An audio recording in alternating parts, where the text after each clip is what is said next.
Alors, je pense qu'on est en direct sur LinkedIn. Bon lundi, j'ai la joie de recevoir Edmé. Comment vas-tu, Edmé? Très bien, merci. Merci pour ton invitation. Bon lundi à tous. Avec plaisir. Je ne sais pas s'il y a des personnes en direct. Si c'est le cas, eh bien, vous pouvez sans autre utiliser le chat.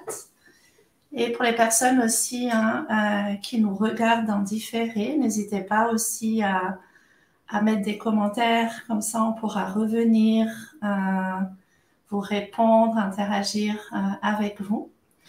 J'avais envie aujourd'hui d'une conversation avec Edmé, d'un échange autour de l'éthique de l'accompagnant.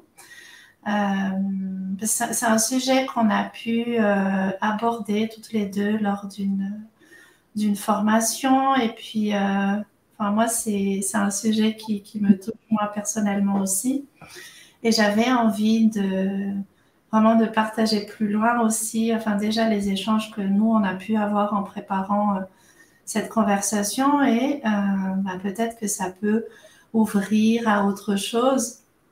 Et ce qui me venait en tout cas en me posant ce matin par rapport à ça, c'est que pour moi, il y a cet élan, cette envie aussi de mettre en lumière la beauté de ce métier d'accompagnement et comment est-ce qu'on peut aller plus loin avec ça. Bonjour. Alors pour les personnes qui sont en direct, on ne voit pas vos noms, donc on sait que vous êtes là. Merci d'être là en tout cas. N'hésitez pas à nous préciser votre nom et puis à interagir aussi avec nous. Edmé, pour les personnes qui ne te connaissent pas, as-tu envie juste de te présenter peut-être rapidement? Qu'est-ce que tu proposes en tant qu'accompagnatrice? Alors, je suis Edmé Denard, je suis accompagnatrice holistique, c'est-à-dire que je prends en compte la globalité de l'être dans mes accompagnements. J'accompagne au niveau professionnel, les dirigeants, les managers, les entrepreneurs du sensible, c'est-à-dire qui ont une certaine connexion avec le sensible ou qui ont envie de reconnecter leur business et leur carrière au sensible. Et on va travailler sur différents plans, autant sur l'intelligence, on va dire, logique, pragmatique, que l'intelligence sensible et spirituelle. Voilà. Et il y a aussi un nouveau versant dans ce que je vais proposer en 2023, c'est que il y a 2 jours, j'ai créé mon cabinet de thérapie holistique. Donc, je vais accompagner aussi sur toute la dimension personnelle, nettoyage des traumas, nettoyage karmique, voilà, ce genre de choses. Merci, Edmé. Encore plus global. Alors, je salue les personnes qui sont là. Merci de nous suivre. Et puis, encore une fois, n'hésitez pas à interagir avec nous. Je profite de me présenter aussi, du coup, parce que ça va passer sur nos réseaux respectifs pour les personnes qui ne me connaissent pas. On se rejoint avec Edmé sur cet aspect holistique. Donc, moi, je suis coach professionnel avec cette approche holistique. Et j'ai développé aussi une approche beaucoup plus en conscience élargie, j'ai envie de dire, avec une dimension, cette prise en compte des différentes dimensions de l'être et aussi la dimension spirituelle pour les personnes en tout cas qui résonnent avec ça. Et ce qui m'importe, ce qui me touche, c'est de pouvoir accompagner les créateurs, entrepreneurs, dirigeants, qui sont pour moi des acteurs et leaders de transformation, à incarner qui ils sont et à aller plus loin dans leur leadership, dans leur impact, à travers qui ils sont et ce qu'ils font. Par rapport à ce sujet de l'éthique de l'accompagnant, qu'est-ce qui t'a donné envie, toi, déjà, par rapport à cet appel, cet élan? Qu'est-ce qui, toi, t'inspire, t'appelle dans ce sujet-là? Alors, ce qui m'a inspirée, déjà, c'est ma relation par rapport à moi-même et à mes clients. Donc, en tant qu'accompagnante, parce que à la base, je suis exécutive coach. Et puis après, j'ai suivi différentes formations pour accompagner les gens globalement. Et ce qui venait à moi naturellement, c'était aussi des accompagnants dans différents domaines. donc des coachs, des thérapeutes, et dans leur rapport, dans la relation qu'on avait dans l'accompagnement, parfois, ils avaient tendance à remettre leur pouvoir soit dans mon accompagnement, soit à, comment dire, me donner le mérite de leur transformation. Mm. Et j'ai dû tout le temps, et je dois encore le faire, hein, me repositionner et leur dire non, c'est vous qui êtes acteur de votre transformation. Moi, je suis une accompagnante. Je vous ai peut-être proposé des outils, des clés. Parfois, j'ai éclairci le chemin, mais toute la transformation, c'est vous qui l'avez faite. Vous êtes vraiment acteur de ça. Et du coup, j'ai commencé à me questionner parce que cette situation, elle ne revenait pas à tous les accompagnements, mais elle revenait, et puis j'ai pu en parler avec des collègues, et je me suis dit, tiens, il y a quelque chose. Il y a quelque chose en tant qu'accompagnant à faire. On ne parle pas assez de ça dans les formations de coaching. Moi, j'ai été formée à HEC. C'est quelque chose dont on m'a parlé, le fait de reposer le cadre, d'avoir une déontologie, de travailler en toute sécurité pour soi et pour son client. Je trouve qu'on n'insiste pas assez sur ça. Et comme j'accompagne aussi des thérapeutes et des coachs qui ont été formés dans des écoles qui sont différentes des miennes, quand je leur parle de ce sujet et quand je les recadre par rapport à ça, quand je repose le cadre, je vois que ce n'est pas une notion qui est hyper répandue. Mm. Ils le reçoivent très bien, mais en même temps, ils se disent, ils ont tendance à remettre leur pouvoir à quelqu'un d'autre. Et je me suis dit que c'est intéressant d'en parler, de diffuser cette parole, que ce soit avec toi aujourd'hui, mais aussi à travers de mes accompagnements. Et c'est important d'autant plus de le faire avec des accompagnants, parce que eux-mêmes vont accompagner d'autres personnes. Donc, j'essaie aussi de les questionner par rapport à ça et d'ouvrir une réflexion par rapport à leur propre rôle d'accompagnant. Exact. Bienvenue, hein. On a plusieurs personnes qui nous suivent en direct, c'est super. Ça me parle beaucoup, Edmé, dans ma propre expérience aussi. Et pour moi, en tout cas, ce sont des situations qui peuvent venir encore ces temps, c'est-à-dire de personnes, que ce soit des clients au-delà du cadre de l'accompagnement ou que ce soit des professionnels de l'accompagnement, où on peut avoir cette tendance effectivement à remettre notre pouvoir à l'extérieur. Et je me suis posé les mêmes questions que toi et je me pose régulièrement les mêmes questions que toi. Et moi, ce que j'observe, ce que je constate en tout cas, c'est que on n'apprend pas, enfin ça fait partie de nos conditionnements et je trouve que c'est important d'accueillir ça. Plutôt, on apprend beaucoup à remettre notre autorité, notre pouvoir à l'extérieur. Et surtout, encore plus, comme tu dis, en tant qu'accompagnant, c'est super important d'être en observation de ça. Et quand on a parlé toutes les deux, enfin quand on a préparé cet échange par rapport à l'éthique, il y a cet espace du cadre de l'espace. Et mais pour pouvoir offrir ce cadre et cet espace qui soit suffisamment professionnel, intègre, etc., ça revient beaucoup à cette importance du travail sur soi et de la connaissance de soi. Pour pouvoir déjouer, justement, observer, discerner ces relations de pouvoir dans lesquelles on pourrait, nous, se mettre inconsciemment, mais surtout aussi, je pourrais développer plus là, mais j'aimerais t'écouter pour la suite, dans lesquelles nous, en tant qu'accompagnants, on pourrait se mettre aussi en relation de pouvoir sur les autres. Je ne sais pas comment est-ce que ça te parle. Oui, ça me parle. Je parlerais plus de relation d'influence. Alors, quand on est accompagnant, alors quand je parle d'accompagnant, c'est vraiment tout type d'accompagnement. On peut être coach, on peut être thérapeute, on peut être même formateur. Il y a une relation d'influence qui existe, qu'on le veuille ou non. Parce que si une personne vient nous voir pour être accompagnée ou pour être formée, elle va nous placer inconsciemment en position de sachant. On peut appeler la position haute et elle va se mettre en position basse. Pourquoi? Parce qu'elle vient chercher un savoir. Donc, c'est à nous de ne pas aussi se leurrer dans cette relation. Parce qu'on sait que la base de la relation, ça va être ça. La personne, elle va venir nous voir pour ça. Et c'est ce qui va permettre, en fait, presque la relation d'accompagnant ou à la relation thérapeutique de naître, en fait. C'est qu'il y a une certaine confiance dans les connaissances de l'autre.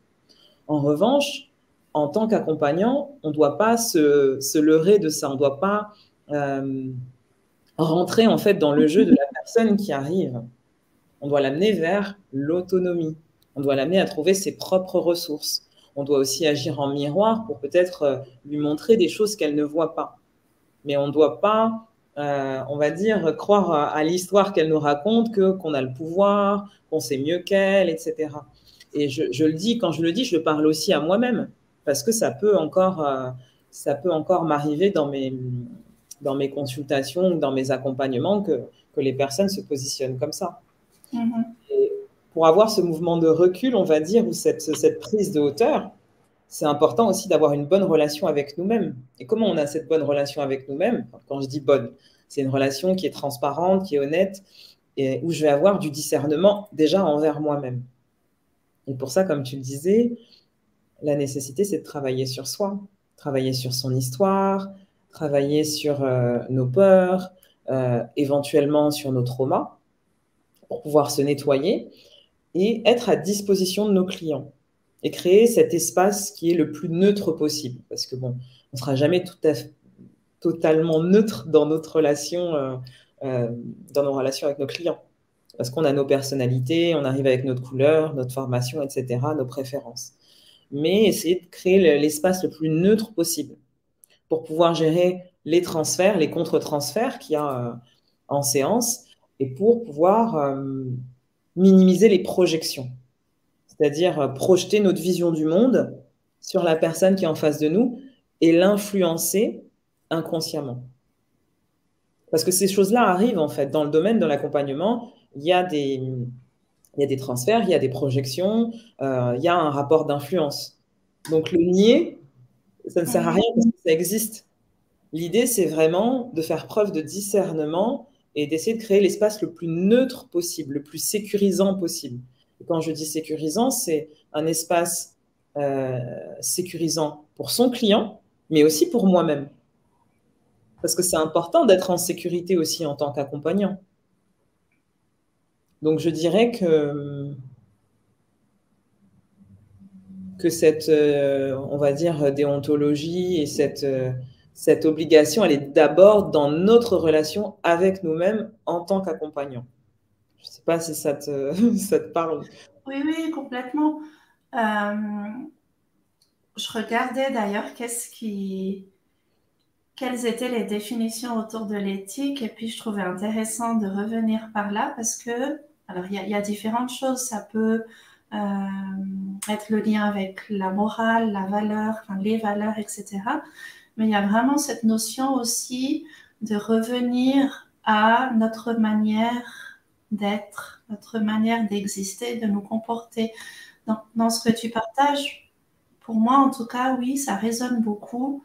Déjà, au-delà du cadre, au-delà de ce qu'on fait, et encore une fois, pour pouvoir opérer, intervenir de manière professionnelle, neutre, etc., ça revient à cette importance du travail sur soi.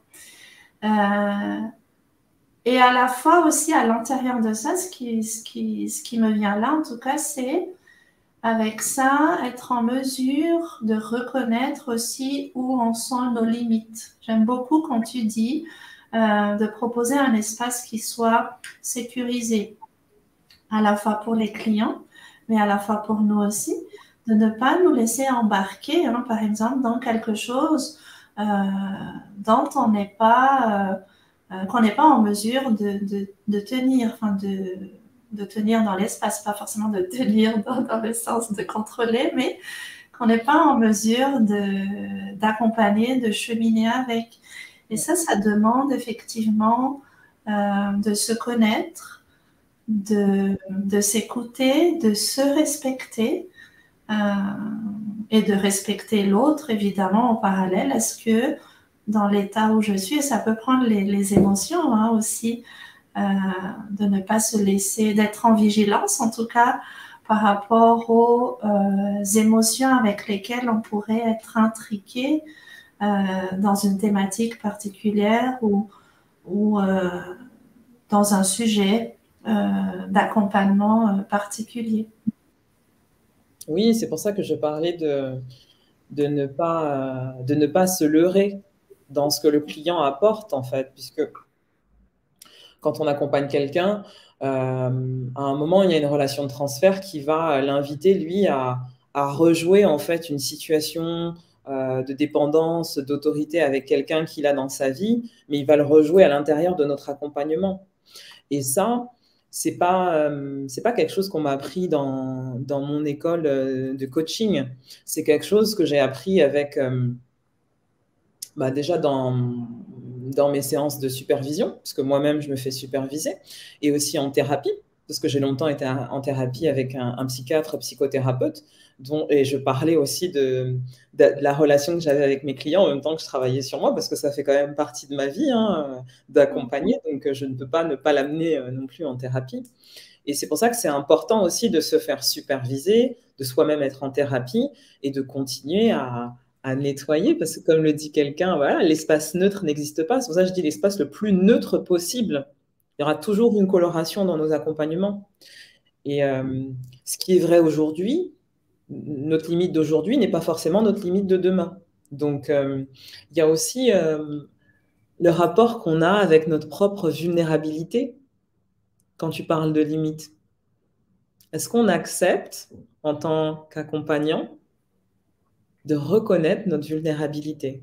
De se dire, ah, là, on est en train de toucher à une zone qui n'est pas confortable pour moi. C'est peut-être un sujet que je ne sais pas gérer.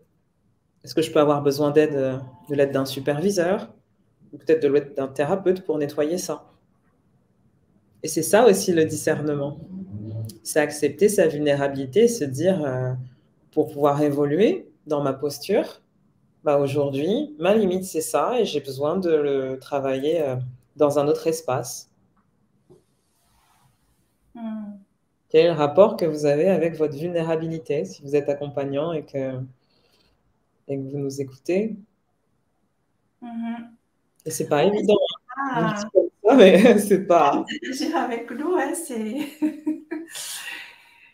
Oui, Claire, vous dites, il faut vraiment se connaître. En tout cas, oui, et puis c'est un chemin en continu. Ça peut passer par la supervision, effectivement, ça peut passer par un travail sur soi en parallèle. Pour moi, personnellement, avoir été formée au travers d'une formation de coaching professionnel dont je suis contente, satisfaite. En tout cas, je me rends compte que la posture que j'ai aujourd'hui, c'est et les compétences, mais c'est tout le travail personnel en continu que je continue toujours, dans lequel je continue à cheminer. Ce qui me vient aussi, j'ai envie de revenir sur cette question d'influence. Enfin, moi, ça me touche en fait. Ça vient autour de la vulnérabilité et pour moi, ça touche aussi, en parallèle avec ça, le risque de toute puissance de l'accompagnant, de toute puissance du coach. Et que moi, honnêtement, je peux toucher et ce qui me vient, tous ces questionnements où je fais justement attention et je continue à, moi, me faire accompagner aussi, que ce soit professionnellement ou personnellement. Et ce qui me vient ici, c'est ce que je peux observer assez souvent, en tout cas. Il y a quand on fait le travail sur soi, il y a ce triangle de Karpman dont on parle beaucoup et qu'on connaît hein, si on est accompagnant de différentes manières, en tout cas. Ce qui me vient, moi, par rapport à ça, c'est d'oser voir en profondeur à quel endroit de ce triangle est-ce qu'on pourrait se placer. très souvent, on parle du syndrome du sauveur hein, pour les personnes qui se lancent dans un travail d'accompagnement de manière large. Ça peut être la relation d'aide de manière large. Et d'avoir l'écoute, l'espace, de se donner cet espace pour soi, d'accepter de voir à quel endroit est-ce que je peux être dans ce syndrome du sauveur.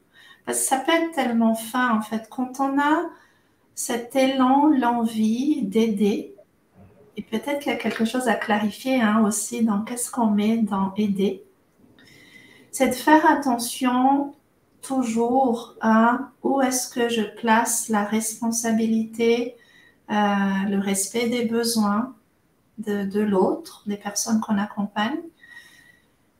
Et encore une fois, eh bien d'être en vigilance, en attention par rapport à où est-ce que j'en suis moi, dans mes besoins, dans ce que j'amène, dans le champ de la relation ou pas. Je ne sais pas, toi, comment est-ce que ça résonne pour toi? Oui, bah, c'est très juste. Et puis dans le triangle de Karpman, bon, pour ceux qui nous écoutent, s'ils sont accompagnants, vous savez qu'il y a 3 rôles. Il y a le rôle du sauveur, du persécuteur et de la victime. Alors, ce qui est intéressant dans le triangle de Karpman, c'est que dans la même journée, ou même, j'ai envie de dire, dans notre profession, voilà, on peut passer dans les 3 rôles. On peut occuper les 3 rôles avec des personnes différentes ou avec la même personne. Et il n'y a pas de bon rôle, parce que c'est un triangle dramatique. Donc, quand j'ai la position de sauveur dans le triangle de Karpman, je le répète, ce n'est pas un bon rôle. Et ça, c'est important de le notifier. Oui. Parce que le sauveur enlève la responsabilité à l'autre. Il y a une sorte de déresponsabilisation de la personne qui est en face de lui. Et le sauveur a tendance à vouloir chercher quelqu'un qui est en détresse. S'il ne trouve personne en détresse, inconsciemment, qu'est-ce qu'il va faire? Il va créer la personne en détresse. Donc, il va switcher vers le rôle du persécuteur pour pouvoir avoir ce rôle de sauveur. Et là, c'est dans le cadre du triangle dramatique. Hein. C'est pour ça que ça s'appelle un triangle dramatique. Et tout ça, ce sont des relations qui sont inconscientes. Et là, on n'est plus dans de l'influence, on est dans de la manipulation, des rapports de manipulation inconscients. Et en tant qu'accompagnant, on peut se dire aider, c'est bien. Mais la première chose qu'on apprend dans une école de coaching ou même en tant que thérapeute, c'est qu'on est là pour accompagner. On n'est pas là pour sauver l'autre. Pourquoi? Parce que quand je veux sauver l'autre, j'ai une intention pour lui. Or, quand je l'accompagne, je n'ai pas à avoir d'intention. Je n'ai pas à avoir de timing non plus. Parce que mon timing n'est pas le timing de son client, même quand j'accompagne en business. On peut mettre en place un plan d'accompagnement. En revanche, c'est toujours le client qui va donner son rythme. Et c'est OK parce que dans l'accompagnement, il va avoir des blocages qui vont arriver, des peurs qui vont se révéler, etc. Et si en tant qu'accompagnant, je n'arrive pas à garder cette posture haute, enfin de hauteur, pas haute, mais si je n'arrive pas à garder cette prise de hauteur, et ben là, je vais avoir des intentions pour mon client. Et c'est là où le rapport de manipulation va s'installer. Je ne vais plus être dans un rapport d'influence. Merci pour ces précisions.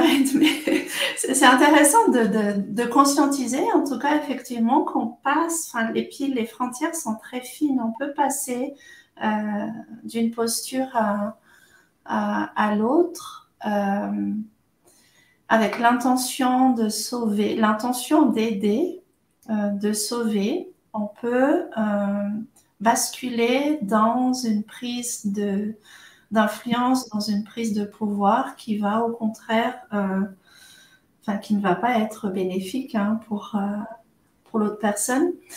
Et il y a autre chose que j'ai envie de partager, ce qui me vient là avec ça, dans les autres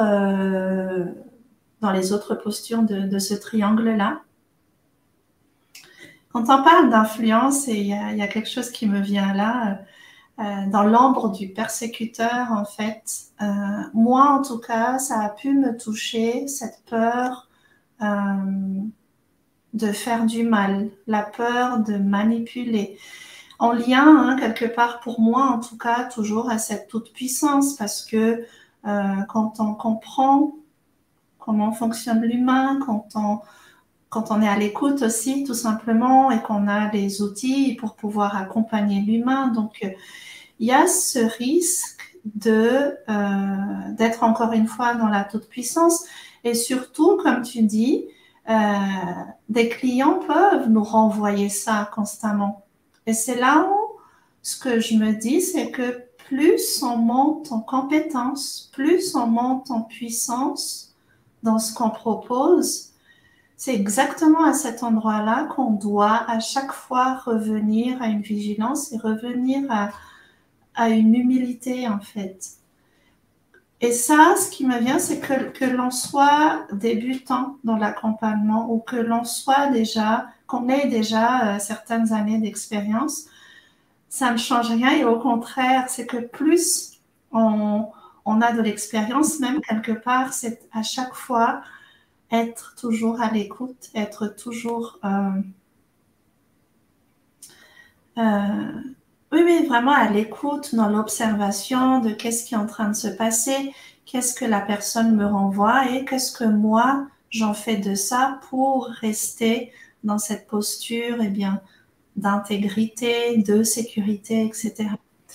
J'ai juste envie de revenir sur ce qui vient, pour moi en tout cas, dans l'ombre du persécuteur et l'ombre du gourou. On avait prononcé ce mot aussi par rapport à notre échange.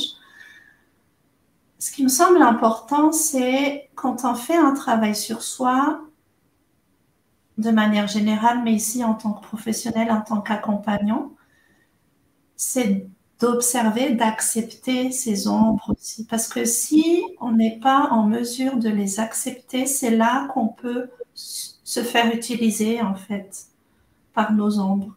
Et c'est là que, pour moi en tout cas, c'est là qu'on pourrait exactement manipuler, user de notre pouvoir, user de notre influence, de notre puissance sur l'autre et sur le champ de la relation. Je ne sais pas comment est-ce que ça te parle. Oh, ça me parle beaucoup. En l'ombre, c'est un de mes thèmes de prédilection pour ceux qui me connaissent un peu sur les réseaux. L'ombre, par définition, c'est tout ce que je ne vois pas. Toutes les parties mal aimées de moi-même. Voilà. Tout ce que je n'ai pas envie de montrer à l'autre.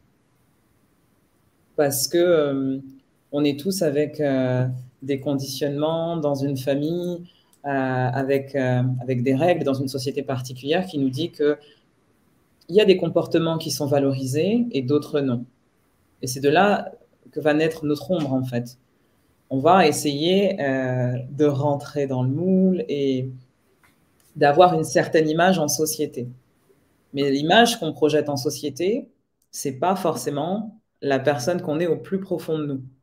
Et l'idée, c'est de ne pas se leurrer. Il y a le personnage social et il y a aussi ce qu'on est réellement à l'intérieur et les parties qu'on n'accepte pas.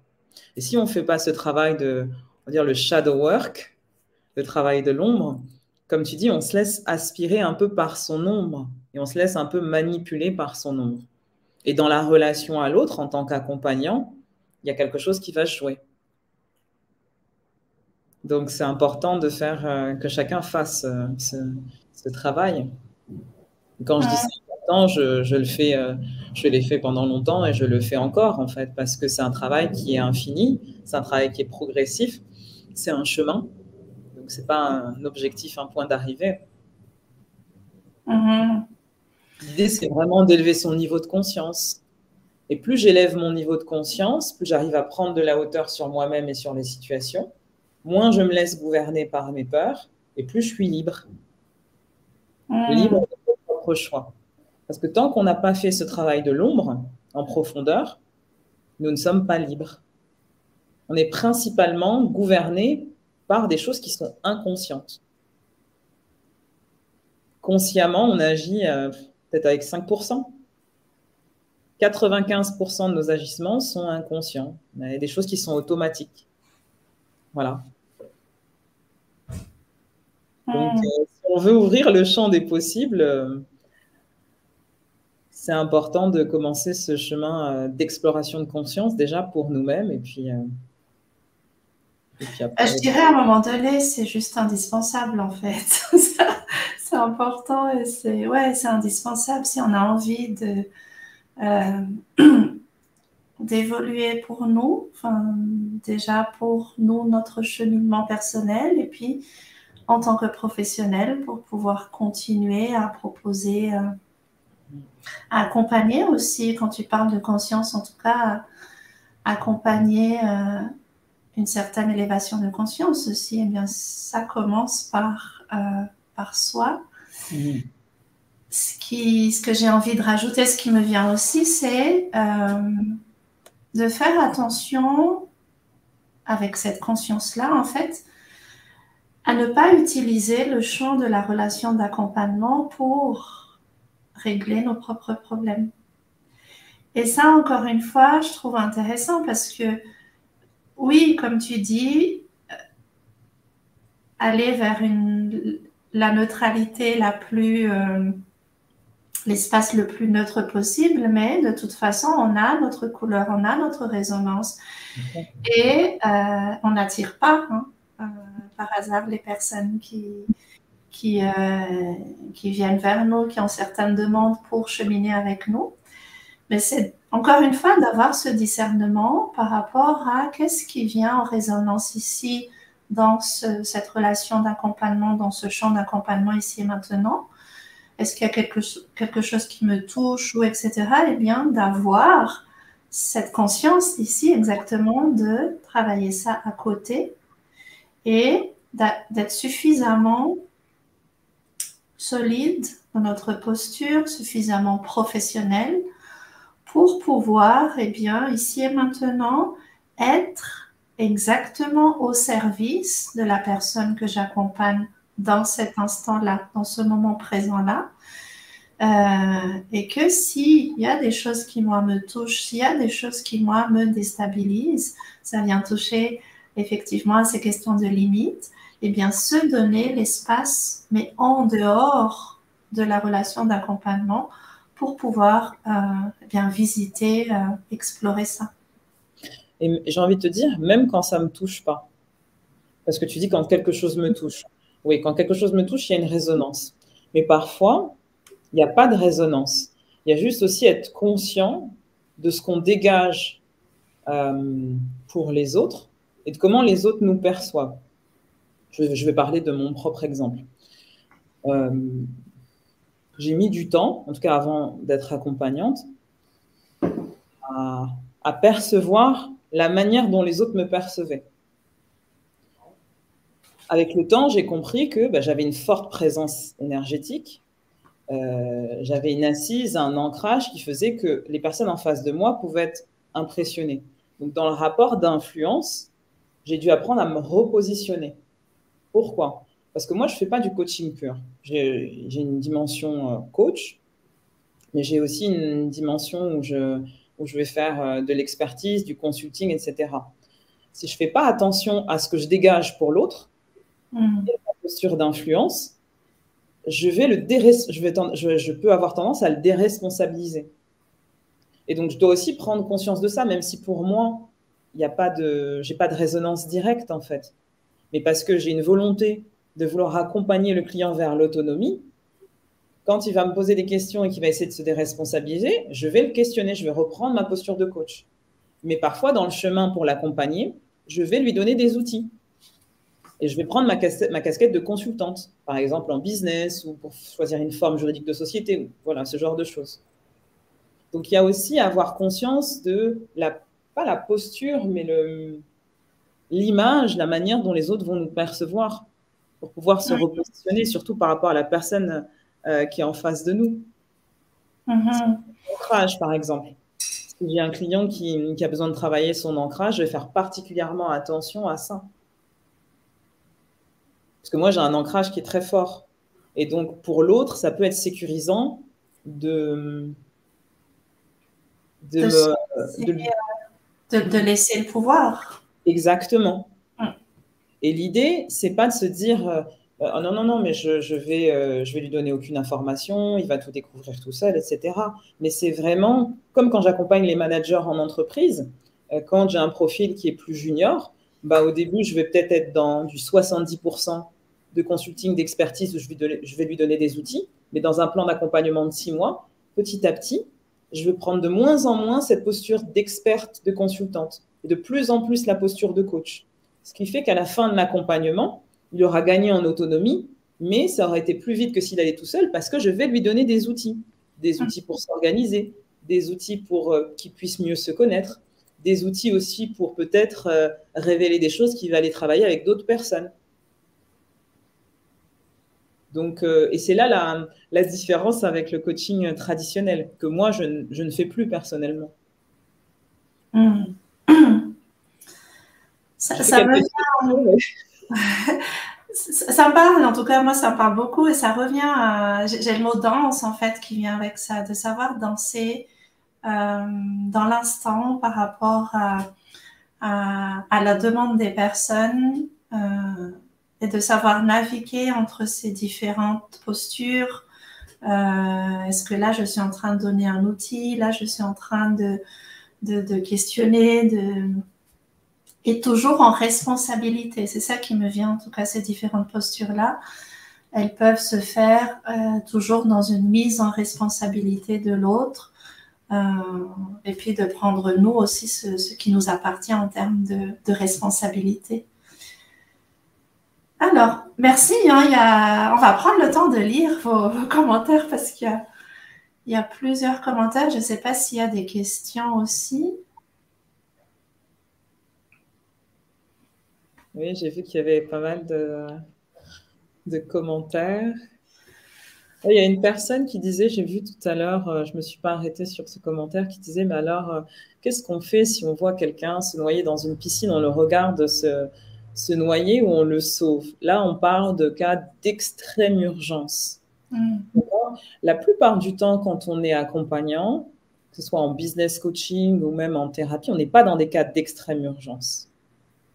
Finalement, c'est rare. Si vous prenez de la hauteur, en tout cas, moi, de tout ce que j'ai vu, de ma vie d'accompagnante et de mes collègues aussi dans des choses d'intervision, etc., ce cas d'extrême urgence, il est très rare. Bien évidemment, je traverse la rue, je vois quelqu'un qui se fait renverser par une voiture, je vais l'aider. Et là, on est dans de l'aide. Mais questionnez-vous, est-ce que vous êtes urgentiste? Est-ce que vous êtes accompagnant?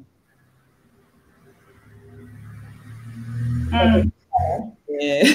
Ouais, je pourrais pas répondre mieux, mais exactement. Et puis, ça revient au cadre aussi, d'être au clair par rapport à qu'est-ce que moi je choisis d'accompagner. Alors, de plus en plus aujourd'hui, quand on parle de coaching, il y a cette frontière avec la thérapie qui est de plus en plus fine. En tout cas, enfin, moi, je l'observe. Et puis, par rapport aussi à la demande des personnes qui viennent en accompagnement aujourd'hui. Parce que, voilà, pour moi, en tout cas, il y a cette élévation de conscience et ce qui fait que c'est difficile aussi de rester sur un champ très linéaire. Donc, il y a ces frontières qui peuvent être fines, mais c'est d'être très au clair. Là, ici, par rapport à l'éthique, ça revient au cadre avec nos clients, par rapport à qu'est-ce qu'on accompagne. Ça revient sur cette question de limite aussi, de s'écouter. Sur la question, en effet, de est-ce que ça rentre, la situation qu'on m'amène là, la demande de la personne qui est là, est-ce que là, ça rentre dans ce que moi, je suis en mesure d'accompagner et de ce que j'ai envie d'accompagner. Et oui, être honnête avec soi-même par rapport à ça. Oui, alors j'aimerais qu'on s'arrête sur ce point, le fait de choisir qui on accompagne. Alors, parce que ça peut choquer certains là, qui sont en train de se dire on va choisir qui on accompagne. Ce n'est pas du tout une vision, on va dire, élitiste. Non, j'accompagne que ce type de personnes, etc. Moi, j'ai la croyance profonde que voilà, chacun a une mission.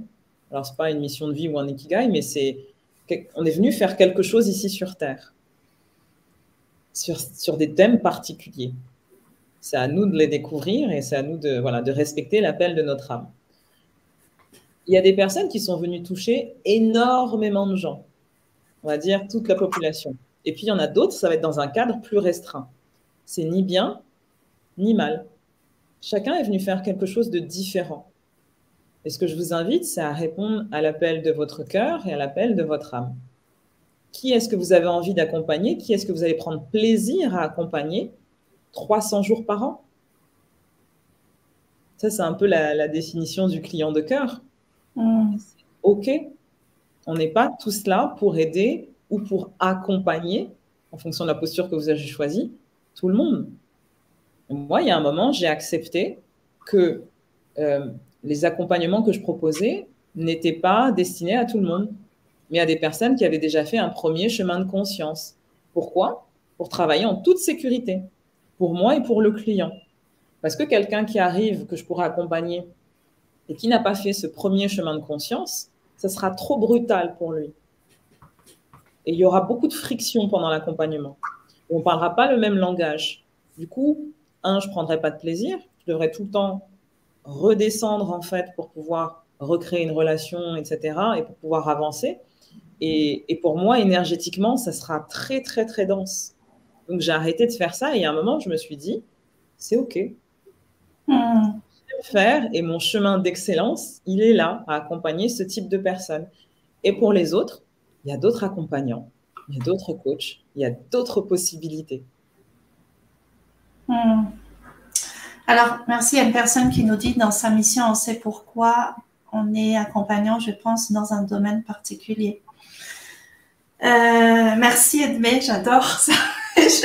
Moi, je parle même pour aller plus loin de clientèle d'âme, pour ces questions de résonance, de choisir l'autre, mais de se choisir aussi, parce qu'un accompagnement, c'est un chemin.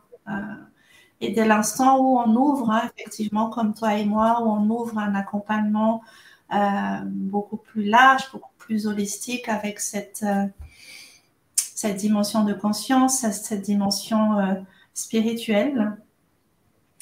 Il y a la question de se choisir aussi dans ce respect mutuel, en fait, de comment est-ce qu'on peut cheminer et dans quelles conditions pour nous aussi, qui soient sécurisantes, épanouissantes pour les deux parties.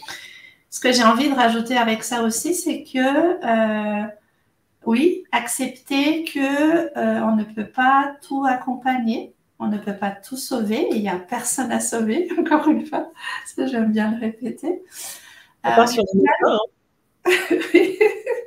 Puis même une personne qu'on accompagne, on est tous faits de plusieurs facettes. Donc, on peut aussi accompagner une personne sur une facette, et ça peut être la facette business, quand bien même on a cette ouverture holistique et on peut accompagner sur les différents plans de l'être. Il y a des sujets, des thématiques que la personne peut explorer avec d'autres professionnels. Et l'image que j'ai, c'est d'accepter ces différentes complémentarités-là.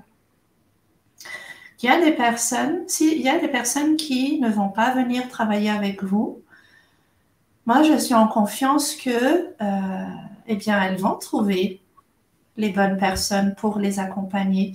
Et si, dans un cheminement particulier, il y a des sujets, des points, des thématiques sur lesquels moi, puis j'accepte que je ne suis pas en mesure d'aller plus loin par rapport à ça, eh bien, il y a d'autres professionnels aussi qui peuvent faire ce travail-là. Et j'ai cette vision holistique et systémique, moi en tout cas aussi, d'être en confiance que ici, à l'endroit où je suis OK d'accompagner cette personne-là ou cette facette de cette personne-là, mais que c'est... Et puis, il y a la place pour tout le monde aussi. Il y a largement de la place pour d'autres professionnels, et on pourrait extrapoler cette conversation très loin, mais ça touche aussi juste, on pourrait explorer ça plus loin une autre fois, mais c'est là où je me dis, moi en tout cas, il n'y a pas de concurrence non plus. Exactement. Et puis après aussi, situer différents espaces dans ces accompagnements, même si quand on fait de l'accompagnement holistique, on touche à différents domaines. J'en reviens à ce que je disais au début de la conférence, c'est que j'ai pris la décision il y a quelques jours de créer un autre espace, qui est un espace thérapeutique, parce que je me suis formée à... Je suis une formation, par exemple, de psychopraticienne, je suis hypnothérapeute, etc. Mais il y a des choses où j'ai vraiment voulu accompagner en fait le trauma. Et ça, c'est un autre espace que le coaching ou que l'accompagnement holistique pro. Voilà, là, on est plus dans euh, du perso ou des choses qui sont plus karmiques, etc. Donc, je crée un autre espace. Et peut-être que des clients qui sont déjà accompagnés en pro vont venir me voir sur cet espace-là.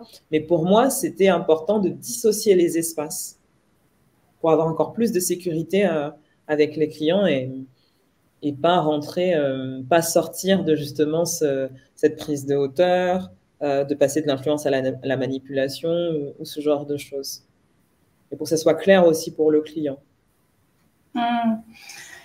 J'aurais envie, Edmé, aussi si tu es d'accord, d'aborder la question de la dimension sensible et énergétique. Quand tu parles exactement d'un espace ici pour toi que tu proposes beaucoup plus thérapeutique en lien avec les traumas, et ce qui me vient, les traumas, en tout cas, ça peut faire intervenir les émotions et plein de choses qui peuvent venir avec ça. Il y a une expérience que tu m'as partagée quand on a préparé cet échange. Je ne sais pas si tu as envie de partager ça ou autre chose.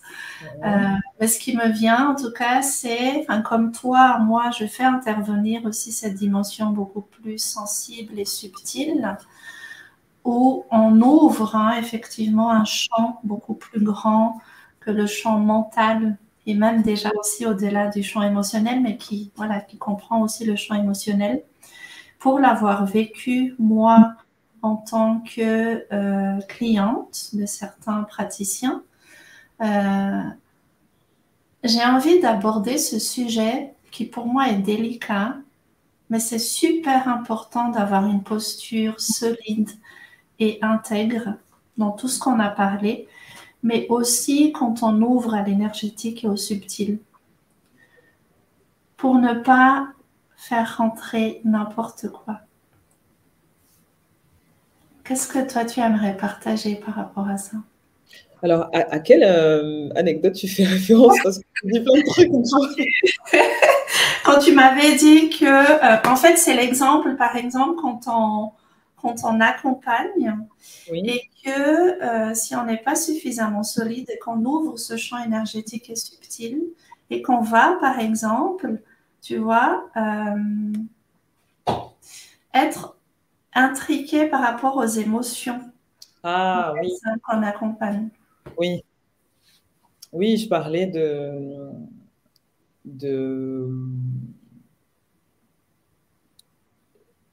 quand on fait de la copratique, qu'on s'exerce, par exemple en hypnose, et là c'était particulièrement en hypnose spirituelle, c'est notre client, il nous fait confiance pour l'accompagner. Donc la personne qui est en face va être en transe, donc c'est important qu'on soit suffisamment solide et ancré pour pouvoir gérer ses réactions émotionnelles et pas être dans la sympathie.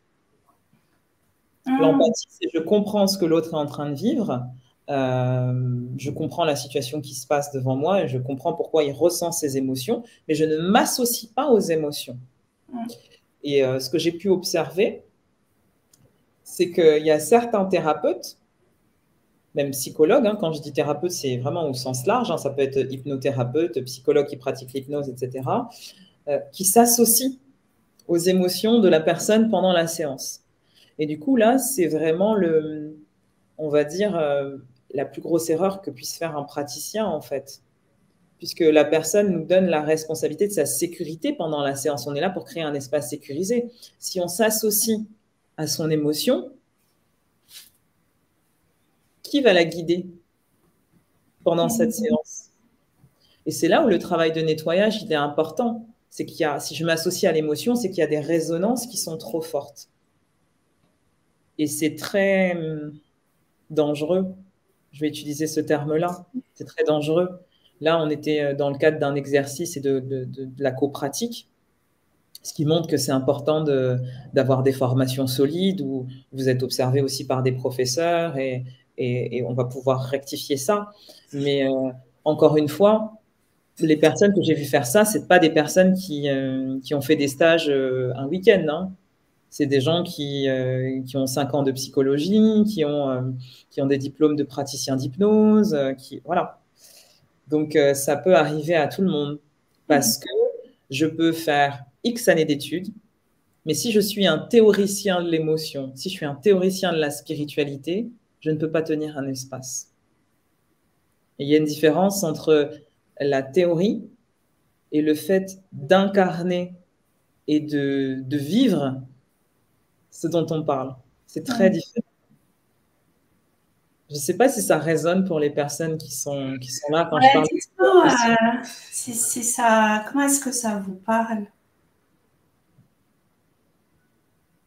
Et je pense que si on veut sortir de la théorie, la théorie de l'émotion, de la spiritualité, la théorie de l'accompagnement, il faut soi-même en faire l'expérience, se faire accompagner, se nettoyer, vivre ses propres émotions, vivre ses propres peurs, les affronter, les dépasser pour pouvoir se mettre à disposition de l'autre. C'est ça que j'appelle l'espace le plus neutre possible.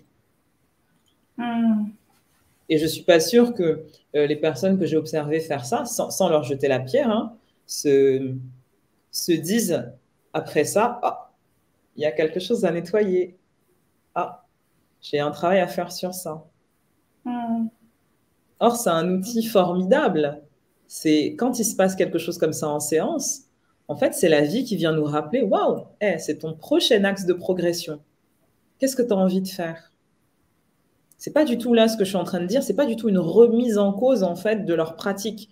C'est plus se dire, voilà, qu'est-ce qu'elles vont faire de ça? Et si on n'a pas le degré de conscience et de discernement, ben on reste bloqué dans ça. Et ces personnes-là ont des cabinets, reçoivent des patients, reçoivent des clients. Et c'est là où ça peut être dramatique pour eux, pour elles aussi, parce qu'elles sont coincées aussi dans l'exercice et dans l'émotion, parce qu'elles s'associent, et pour la personne qui est bloquée, qui est en transe. Parce que là, on parle d'un exercice d'hypnose spirituelle, voilà. Merci pour ce partage, Edmé. Je ne sais pas s'il y a des questions. Alors, Claire, vous dites exactement d'où l'éloignement de l'histoire de l'autre par rapport à soi. L'éloignement de l'histoire et l'éloignement des émotions, des pensées, des... Ouais, après, il y a tout ce qui est beaucoup plus subtil, énergétique, etc. Ouais. Alors, l'éloignement, il y a une théorie que j'aimerais vous partager par rapport à l'éloignement. Moi, quand j'ai été formée au coaching traditionnel à HEC, mes professeurs me disaient, vous verrez, il y a quelque chose d'énergétique. Toutes les problématiques que vous n'avez pas résolues, vos clients vont les amener. Puis moi, je te dis, ah oui, bien sûr.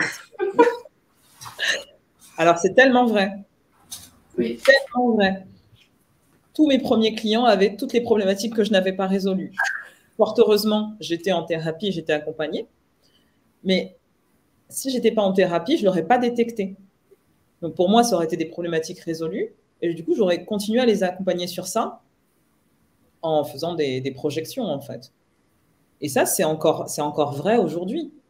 Moi, il y a des choses où je me suis dit, j'accompagne pas sur ça parce que c'est dans du domaine perso. On parlait des traumas. Moi, je parlais avec Assina de ça en off et je lui disais, des gens que j'accompagne sur du professionnel, j'accompagne beaucoup de femmes, il y a beaucoup de femmes qui ont subi des abus qui ressortent pendant l'accompagnement, qui n'ont rien à voir avec les accompagnements business que je propose. Moi-même, j'ai subi des abus. C'est quelque chose que je travaille et en même temps, c'est pas quelque chose sur lequel j'avais envie d'accompagner, mais ça ressortait.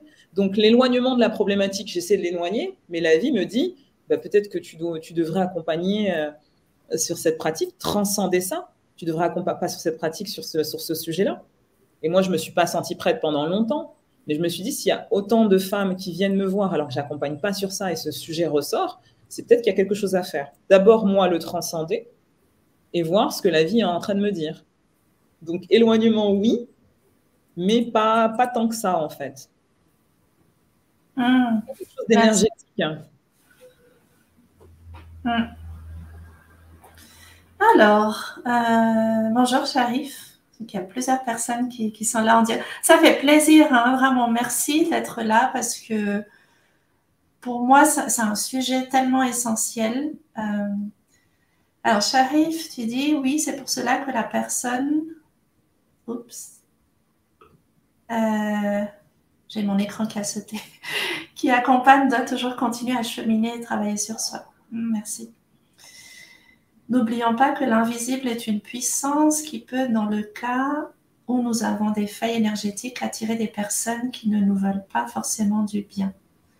D'où la nécessité de prendre conscience, d'accueillir, d'accepter pour transformer et muter pour rééquilibrer. Oui, je dis, c'est un sujet essentiel, je pense. Encore une fois, c'est important de reconnaître tout ça, c'est important de continuer à cheminer, de travailler sur soi, sur tout ça, pour pouvoir, moi ce qui me touche, c'est pour pouvoir continuer à faire ce métier pour les personnes qui font ce métier d'accompagnement et le faire avec j'ai de la beauté qui vient en fait, parce que c'est un métier formidable. C'est l'accompagnement, c'est un espace de transformation et c'est un espace où on peut accueillir l'humain avec tout ce qu'il est et cheminer avec ça, continuer à accompagner les personnes à aller plus loin.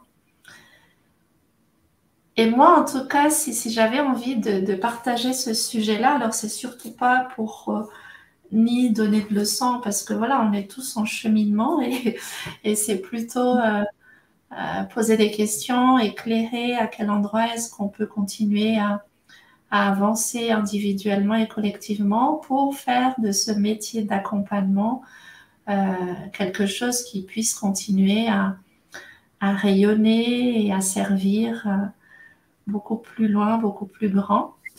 Je dis ça aussi parce que moi, ça me touche en tout cas. C'est un métier autour du coaching et tout ce qu'il peut y avoir autour qui est beaucoup décrié en ce moment. Alors, comme dans tout domaine d'activité, eh bien, il y a des failles et des limites.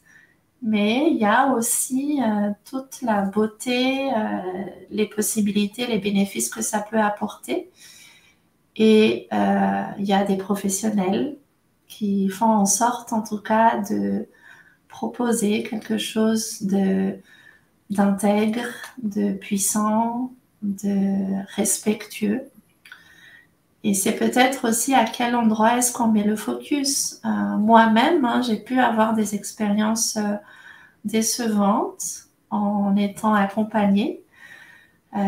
Puis si c'est le cas, parce que moi en tout cas c'est quelque chose qui est venu vers moi plusieurs fois ces derniers temps, de personnes qui ont pu avoir des expériences pas toujours favorables, réjouissantes, se poser la question aussi, qu'est-ce qu'on a à apprendre de ça, et ne pas en rester par rapport à ça, parce que oui, il y a autre chose. Et que l'on soit professionnel ou que l'on soit client, c'est de se dire qu'il y a d'autres possibilités et de bien se choisir. Je crois que là, c'est important, c'est de se donner l'espace de discernement, d'écoute de soi-même. Quand on accompagne quelqu'un, oui, quand on décide d'accompagner quelqu'un, mais à l'inverse aussi, quand on décide eh bien, de se faire accompagner par un professionnel.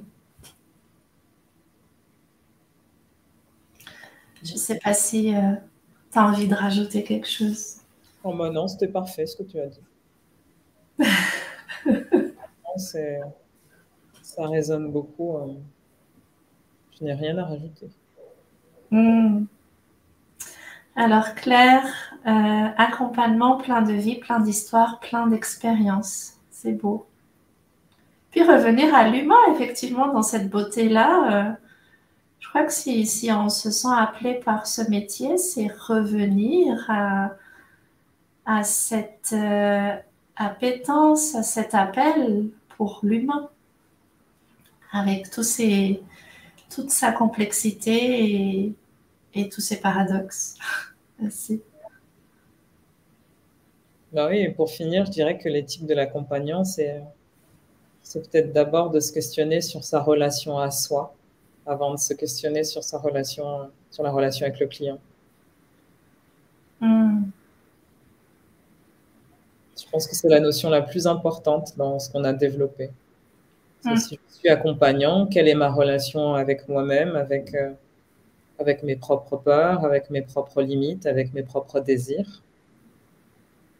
Exact. J'aime bien que tu parles de désir et j'ai envie de terminer sur ça. Parce qu'il y a cet espace aussi que je sens, en tout cas, moi qui me touche, où on peut avoir beaucoup tendance à considérer l'accompagnement comme un espace où on vient régler les problèmes et les problématiques. Il y a cet aspect-là, évidemment. Mais je sens aussi l'importance individuellement et collectivement bien, de laisser la place à ces désirs, ces questions d'aspiration. Qu'est-ce qu'on a envie de créer au lieu de mettre le focus sur qu'est-ce que j'ai encore à régler comme problème. Merci à toutes les deux pour votre belle authenticité et posture qui vient nous challenger à travers l'expérience pour nous, introspecter et voir notre ancrage où il en est. Quel beau chemin vers la beauté. Merci. Puis oui, n'hésitez pas si pour les personnes qui repassent par là en différé, n'hésitez pas aussi à laisser vos commentaires si vous avez des questions. Ce sera avec grand plaisir pour Edmé et moi, en tout cas, de revenir interagir avec nous. Est-ce que tu aurais un mot de la fin ou... Moi, je vous dirais bon chemin d'exploration de conscience. Ce chemin qui mène vers la liberté, c'est ce que je souhaite à tout le monde aujourd'hui. Merci Edmé, merci beaucoup pour cet échange avec toi. Merci à toi pour ton invitation et merci pour votre présence et tous ces commentaires. Merci. Puis bon lundi, bonne suite de semaine. Belle continuation du coup aussi pour les fêtes qui se présentent bientôt. Merci Edmé, au revoir. Au revoir.